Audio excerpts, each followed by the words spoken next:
Ladies and gentlemen, welcome to the show. It's RobStyles as usual. Where we've been having Uganda MotorSport every Friday. Something new is about to happen. So guys, this is what I've been telling you always, that we are going to be having something new on the board. And right now it's like it's taking step. So I just want to welcome you, and I want to say a good evening, a good afternoon, a good morning to everyone, wherever you're watching from. I know most of you are in New York, some are in Abidjan, some are in South Africa, some are in Zambia. Yeah, you've been following me quite. So it's time, something new is coming on board. Kansoke mbabuzeeko mwina abali waka mpozi mu lulimi olwaffe lutegeera obulungi. Amanya n'eddoboozi RobStyles, nenga mugamba mutya, muje baliko baganda bange, muje baliko gyonna gye mukolako. Bulijjo tugamba afunye ekirungi weebaze Katonda. Naawe embeera nga tekutambulidde bulungi, kwegamba yongera kumusaba busabi obeere mugumu. Always that's what we say. Yeah, so right now as I've been telling you, eno yesaawa okubanga tulaba ekintu ekipya.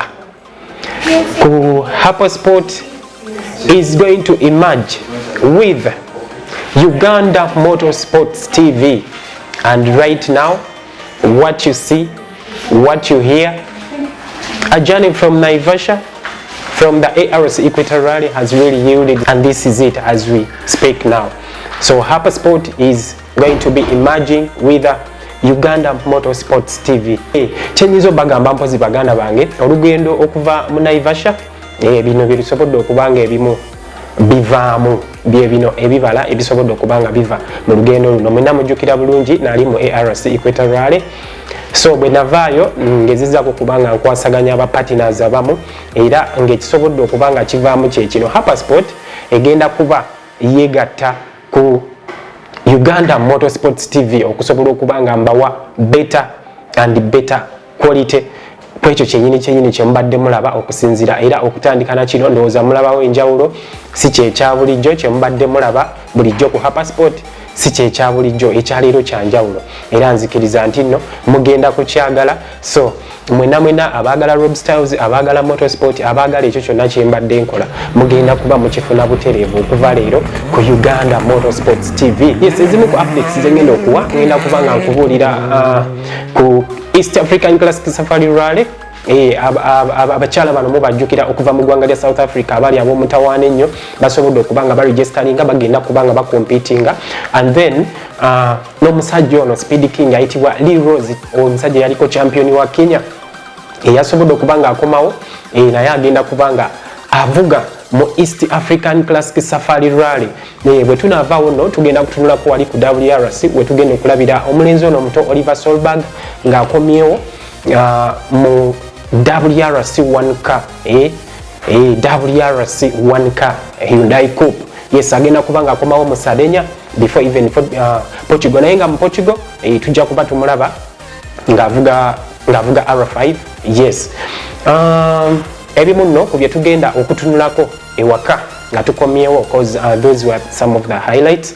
We saw a partnership of FMU and Prudential. Of course, we will be talking about it, and soon or later you'll be seeing Albert Ofong, yes, one of the committee member of FMU. Yes, we will be talking about it. Actually, he will give you the highlights about it.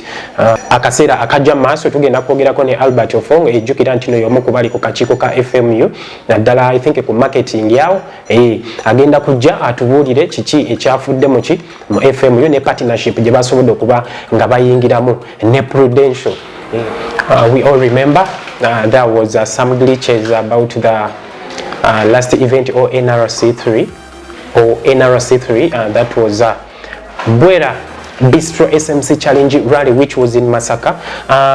Right now, as we speak, on the date of 9th May, it's going to be 9th May, there is going to be a scientific prize giving ceremony. It will be at Hotel Intertropics in Nakulabi. So all competitors who were on the podium, not all finishers, but those who were on the podium, you are requested, or you need to be going to Intertropics Hotel yes, on the date of 9th May.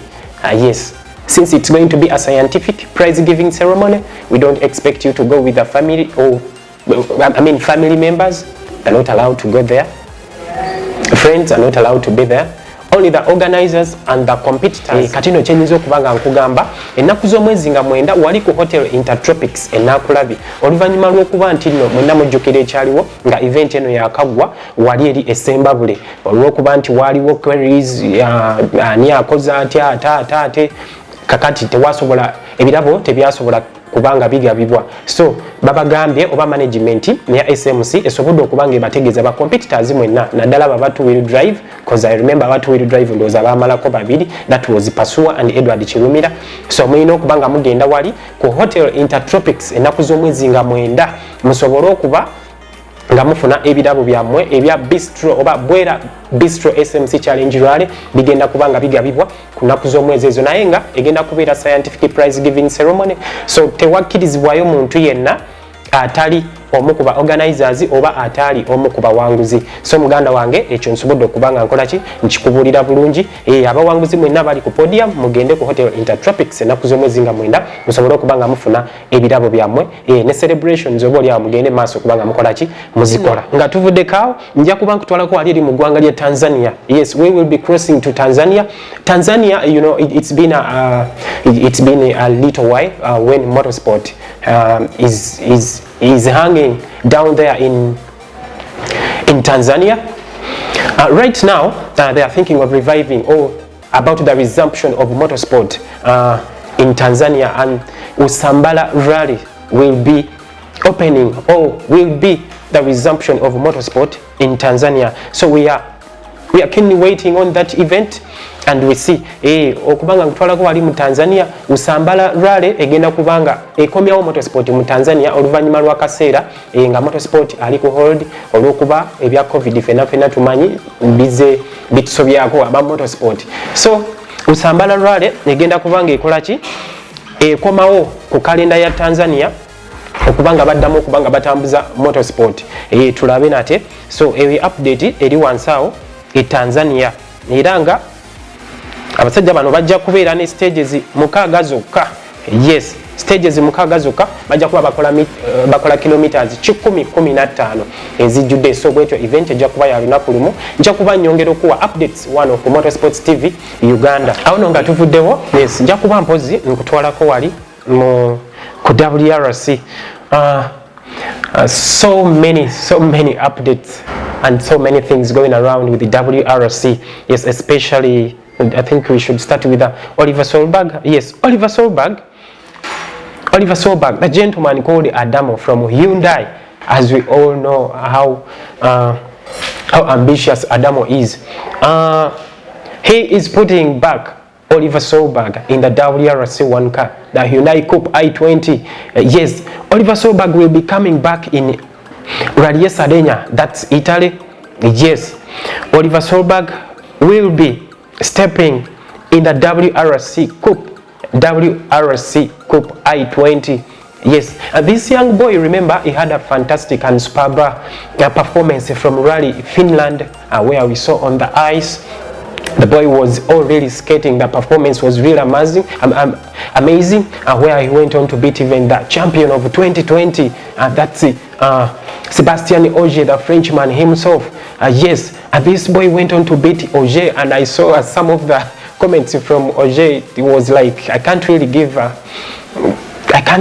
excuse, and I don't know how this boy did it, you know, and all of that. And right now, after that, remember, Oliver Solberg went on to finish 60th in Finland, and that was Capital Box, powered by Capital Box. So we also how he performed. The boy was really good. So Adamo is giving the boy another chance to start Rally Sardegna in the WRC Coupe i20 Rally 1 car. How will he perform? We will be waiting here to see. But the same boy, Oliver Solberg, will be coming back before Rally Sardegna. Of course, we are going to be having Rally Portugal, that's Vodafone Rally Portugal. Yes, where Oliver Solberg will be featuring in the in a Hyundai R5. Yes, this time it's going to be a Hyundai R5, not a WRC1 car. Yes, okubanga nkomawoko mu lulimi olwewaka, omulenzi ono ayitibwa Oliver Solberg, omulenzi muto nnyo myaka 19 yes around. So omulenzi ono oluvannyuma lwa performance yali ennungi ennyo gye yayolesa oba omutindo gwe yateekawo mu event yali mu Finland, yali powered by Capital Box. Remember Finland egenda kubeera ne events 2 omwaka guno, and that was the first round yasobola okubanga eggwa, and then n'endala egenda okubanga ejja mu maaso awo. So omulenzi ono yavuga bulungi nnyo emmotoka eya WRC1 Hyundai Coupe i20, jjukira gwe gwali omulundi gwe ogwasooka okubanga atuula mu mmotoka eno. So akomyewo nate still mu rally yesadenya egenda okubeera eyitale. So omulenzi ono agenda kuba atuula omulundi gwe ogwokubiri mu WRC1 car. Naye jjukira nti no mu event ye yali wali eri mu ggwanga lya Finland, omulenzi ono yasobola okubanga akuba Sebastian Ogier, fenna tujjukira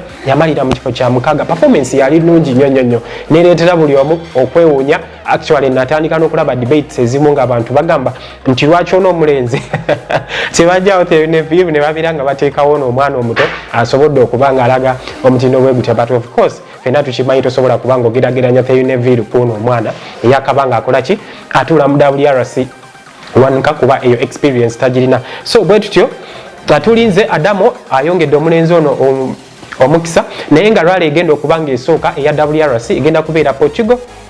Omulenzi ono gyagenda okubanga ate avuga Hyundai R5, tagenda kuba mu WRC1 car wabula Hyundai R5. So tugenda kuba tusooka okumulaba Portugal, then oluvannyuma rally yesadenya esobole okubanga ejja oba Italy, tulabe agenda kikola atya, agenda ateekawo mutindo ki, anaasobola okuddamu ng'ateekawo performance yeemu nga gye yateekawo mu Finland akaseera akayiseeko wa emabega. So katulinde tulabe. That is Oliver Solberg for you. Yes, ekirala mpozi kye tuyinza okuba nga tutunulako, the techie glue Rolex, the gentleman who has been working with M Sport for over 19 years. This gentleman has crossed. The gentleman is crossing to Hyundai team. I guess you know what it means when you see such names crossing to the rival companies or the rival competitors. So that is it. Rolex will be crossing from M Sport to Hyundai MotorSport. Remember, Rolex has been working with M Sport for a while, close to 19 years. So what does this mean? We've always seen where the change of concept in cars or technologies. Every time where we've had change in technologies, M Sport has been coming out with the fastest car and the better technology. So I guess this has been part of the success from this very guy, Rolex. Rolex, as we can see.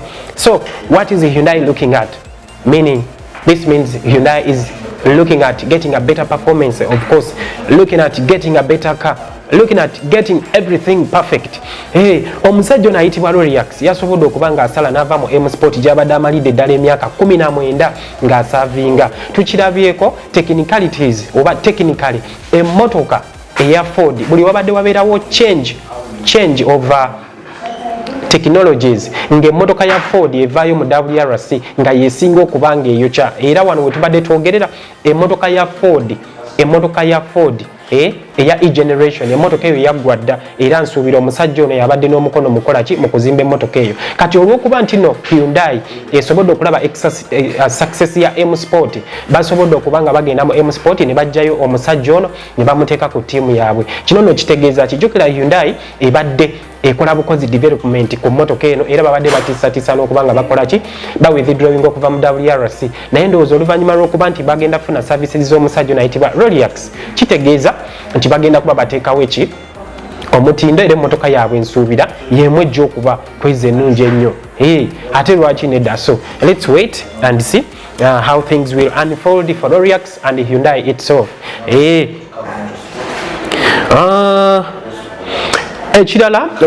Some other update, and that is Toyota will be running a new engine in Rally Portugal. Yes, they were supposed to do that debut of this engine in Rally in Rally Croatia or WRC Croatia, but of course with some technicalities. I saw GML going on to explain as he was explaining, they had a few technicalities with the logistics. That's why the engine didn't make its debut in WRC Croatia. So kyenyinza okubanga nkugamba emmotoka ya Hyundai bagenda kuba bakola debut, bagenda kuleeta engine empya era ng'eno engine egenda kukola debut oba egenda kutandikirawo mu Rally Portugal gye tusobola okubanga tugenda mu, that is Vodafone Rally. So katulinde tulabe, naye nga GML yasobola okubanga atunyonyolako n'atugamba nti engine eno yali eri supposed okubanga ekola debut mu WRC Croatia, ekitaasoboka oluvannyuma lw'okuba nti bafunamu obuzibu n'entambuza y'ebintu ebyo okutuuka mu Croatia. Naye nga right now katulinde tulabe kigenda kubeera kitya. Engine empya ina kyegenda okukola, naye nga remember WRC Croatia newankubadde tebakozesa engine empya, TGR oba Toyota Gazoo Racing yasobola okubanga egenda mu maaso ne occupyinga two podiums. Bwatyo Sebastian Ogier oluvannyuma lw'okufuna ne accident asobola okubanga awangula event eno obanga agisinachinga okuva ku his very teammate omusajja ayitibwa Infine Evans we yamukuba microseconds 2 bwatyo nagenda maaso n'okubanga awangula Croatia. So katulinde mu WRC Portugal and we see engine empya egenda kubanga ekikoleeta ku debut yayo. So those are the updates I have so far. Mpozi when we look at Formula 1, yes, I saw some updates like Romain Grosjean after the accident, once he went back to France.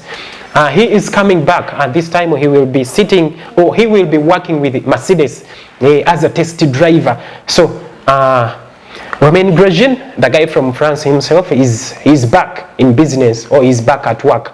Only this time he will be working under Mercedes, or he will be working with Mercedes. Omusajja naitibwa Romain Grosjean okuva ku accident eri yali emuse n'omuliro katono gumooche asobodde okubanga akomawo. Remember, he had a deal to start driving under Indaika, but Haas, the manager of Haas, or the boss of Haas, that American boss, he came out to say that, oh no, sorry for him, he can't really support the boy. Since he saw him, he survived the death. He narrowly escaped death at Chahil Grand Prix. We all remember that incident. So he said, you know, Grosjean must be sitting home, taking care of the family. He can't see him dying. So he withdrew his support and all that he was willing to do for him. So right now, Mercedes is hiring Romain Grosjean from France. He is back. He will be starting, I think, actually he will be driving the ex-Hamilton's car, but as a test driver. So that is it. Oye musajja ayitibwa Romain Grosjean akomyewo ku mulimu asobodde okubanga afuna chance agenda kubanga atuula ne oba agenda kubanga akola ne tiimu ya Mercedes basobole okubanga bakola ki bakikwasaganya nga test driver era ng'avuga emmotoka eyali eya Hamilton oba chassis eyali eya Hamilton gye yali avuga nga tannabaate kujja mu chassis eno empya. So muganda wange ezo ze updates no ze nsobodde okubanga nkuwa olwaleero oluvannyuma lw'omutindo omulungi Craig Breen gw'abadde alaga ku rally zino eza gravel. Simanyi nsonga lwaki omusajja ono Adamo ate akuta omusajja ono ayitibwa Dan Sodo from Spain n'amukomyawo ku line up okubanga akola ki avuga WRC Portugal. Simanyi bulungi nnyo naye omukulu Adamo yatusinga okubanga akola ki amanya. So this will be the lineup of Team Hyundai in Portugal. Of course, Oti Tanak, Thierry Neuville, and Dan Soder himself. Where I thought in his place we will be having Craig Breen. So right now, that is it. That's the lineup for Team Hyundai. When Dan Soder is making a comeback, yes, Dan Soder will be making a comeback, and that will be, of course, his first appearance this year. Ekirala ekibadde kimpozi kyendeseeyo, yes, Thierry Neuville yasobodde okubanga ate assigning endagaano empya. Many of you were asking why would again Thierry Neuville have a new contract. Of course, Thierry Neuville is having a new contract and signed a new contract along with Oit Tanak. So we are waiting to see who will be the third driver. But remember, of course, Hyundai has Danny Sodo and Craig Breen who are switching the car from one to another. So that is it. Abasajja bano ababiri basobodde okubanga bafuna contract empya, Oit Tanak n'omusajja ayitibwa Thierry Neuville. So basobodde okubanga bafuna contract empya naye nga bano ababiri era bo bakyali awo okubanga baswitching emmotoka. Dan Sodo n'omusajja ono ayitibwa ani Craig Breen. So katulinde tulabe kiki ekigenda okubanga kikola ki kivaamu mu mbeera eno. As I told you, we are just here with Mr. Albert Ofong, a senior rally driver in Uganda. Of course, many of you know him, and right now he's working with the federation. So we will be talking, or he will be talking to us and tell us what partnership the FMU has made with the Prudential. Yes, he will be shedding light here. I'm here with him. Yes, RobStyles as usual. Yes, so Albert, welcome to the show. Thanks a lot, RobStyles, for inviting me. A pleasure to be on your show today. Yes, we've been seeing FMU has entered a partnership with the Prudential. What is it all about? Can you all right, tell thanks a lot, RobStyles. Basically, first of all, the Federation of Motorsport Clubs of Uganda, we went through a process of elections. That was at the beginning of 2020, and we were able to put in place a new leadership which is headed by Mr. Dipuru Pareria as president of the federation. And within the structures of the federation, there is a team which is referred to as the marketing and sponsorship team, on which commission on which I am a member. And our main purpose is to find ways in which the sport can grow and attract sponsorship to the event, to motorsport in Uganda. Now, what has happened for us is that the structure, we have found that as a federation, we have a very huge following. The motorsport fraternity is very huge. And this motorsport fraternity has been following us for generations. Just for an example, I myself, Albert Ofong, I watched my first rally car when I was in entire school around the corner where His Excellency President Yoweri Museveni's mother used to live. And the first car I watched was for a gentleman called Sam Sally, going around a rally sport. And I was in a rally corner. At that time, I was in senior 3. All my life, I have progressed from a spectator in school who could not afford, to a spectator who has finished school, who is watching, and to a competitor who is able to buy his own rally car and race. And right now, my next step, which I am in now, is in an administrative point of view. So it shows you the size of the fraternity. So this fraternity has supported the federation like I have supported for more than 20 decades, more than 10 decades, I would say. So we would say that it's about time motorsport gives back to this strong sponsorship that has been done by the fraternity. And what we have discovered is that we have a following, and we have what we would say the numbers to be self-sustaining, but at the same time giving us the benefits that come with collective bargaining. So what has happened with Prudential is that, as you very well know, RobStyles, we have lost quite a number of members of the fraternity. And whenever a member is lost, we all are sorrowful, we all want to contribute, but we do not really have a mechanism within the federation to make sure that we can between the fraternity, make sure we can provide for every member in an equal way. So what is Prudential? Okay. Okay, so what we have come up with a product which we call a cabo.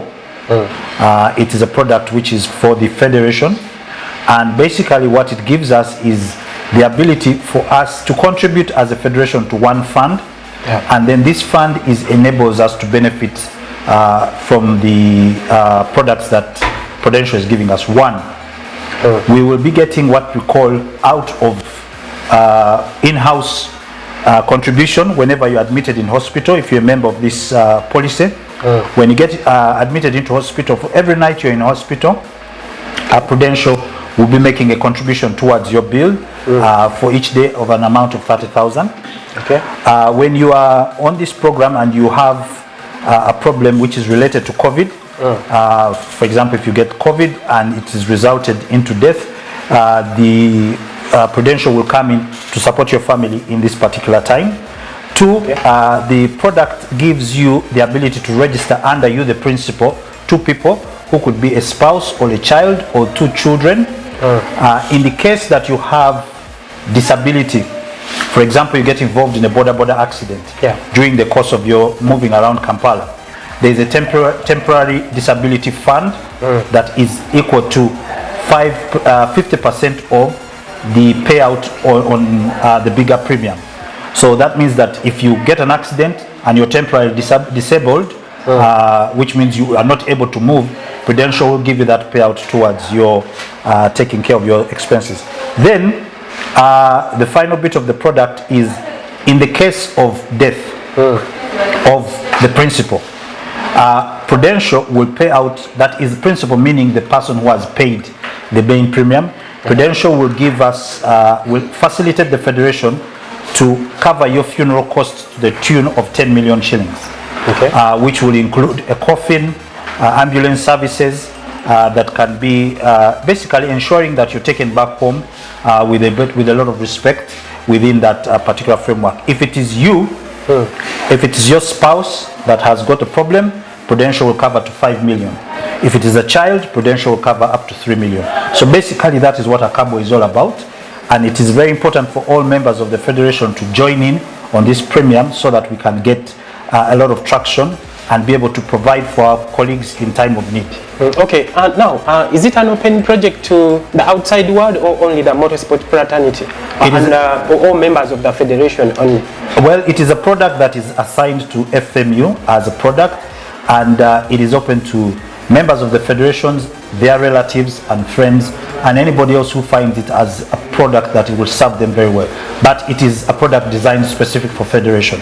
So anybody who is feeling that this product is of good use to him can enroll under the federation and be able to benefit from this particular product. How do we enroll? Okay, so what will happen right now is we as the federation, this MOU was signed a few days ago. We all know where the federation headquarters are in Lugogo. We can go to the Lugogo headquarters. We are going to have an official launch of this product, and during the launch on all our platforms, we are going to send out communication on how this enrollment can be done. We are working on a payment system to ensure that you can enroll with mobile money off your MTN or NTN line. You fill out a form to make it easy so you don't really have to hustle to get this. So basically that's how the product will be rolled out, and definitely we should we will definitely be back on your show to give a little bit more detail once we are rolling out.